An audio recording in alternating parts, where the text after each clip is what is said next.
और मैं आप सभी नवनियुक्त उद्यमी मित्रों से ही अपील करूंगा कि आपको अपने आप को साबित करने का एक अवसर मिलेगा ही। दोनों अवसर होंगे। आपको लालच भी देने का प्रयास होगा, आपके मनोबल को तोड़ने का प्रयास भी होगा, लेकिन इन दोनों परिस्थितियों में बिना डिगे, बिना बहके और बिना झुके आपको प्रदेश की 25 करोड़ जनता को ध्यान में रख करके और उत्तर प्रदेश को $1 ट्रिलियन की इकोनॉमी और देश की सबसे बड़ी अर्थव्यवस्था के रूप में स्थापित करने के लक्ष्य में अपने योगदान को रेखांकित करते हुए कार्य करना है। वही आपके मूल्यांकन का सबसे बड़ा आधार होगा। कुछ लोग अथॉरिटी में काम करेंगे, कुछ लोग यूपी सीडा के साथ मिलकर काम करेंगे, कुछ लोग औद्योगिक विकास में काम करेंगे, कुछ लोग अलग अलग जनपदों में जो हमारी अथॉरिटी है वहां पर जाके कार्य करेंगे, कुछ लोगों को अलग अलग क्षेत्रों में उनको कार्य करने का अवसर प्राप्त होगा।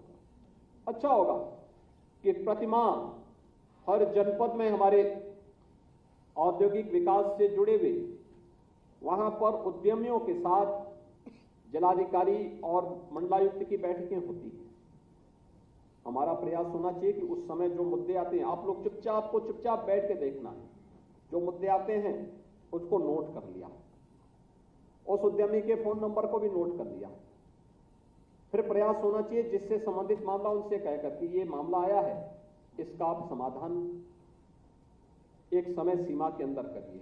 अगर वो कहता कर लिया तो उस उद्यमी से बात कर लिया कि आपकी समस्या थी, क्या इसका समाधान हुआ कि नहीं हुआ।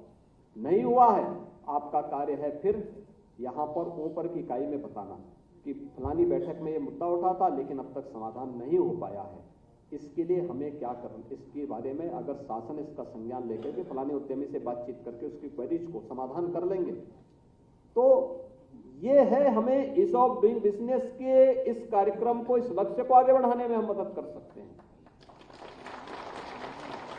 ईज ऑफ लिविंग के लक्ष्य को हम आगे बढ़ाने में योगदान दे सकते हैं। प्रदेश के परसेप्शन को और बेहतर बनाने में हम योगदान दे सकते हैं। आज प्रदेश की कानून व्यवस्था में कोई उंगली नहीं उठा सकता क्योंकि हमने कोई लोच लचक उसमें छोड़ी नहीं है। जो कार्य होना है सीधे सीधे होना है और उसमें जब कोई गुंजाइश नहीं है तो कोई उंगली भी नहीं उठा सकता। ऐसे ही औद्योगिक निवेश के क्षेत्र में भी हमें कोई गुंजाइश नहीं छोड़नी है।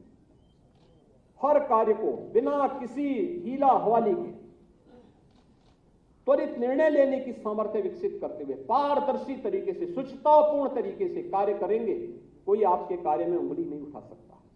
और उस हेतु का काम आपको करना है। या कहीं भी कोई कार्य होता है, किसी भी स्तर पर किसी भी व्यक्ति को अनावश्यक रूप से उंगली उठाने का अवसर प्राप्त नहीं होना चाहिए और यह एक उचित अवसर आपके पास होगा।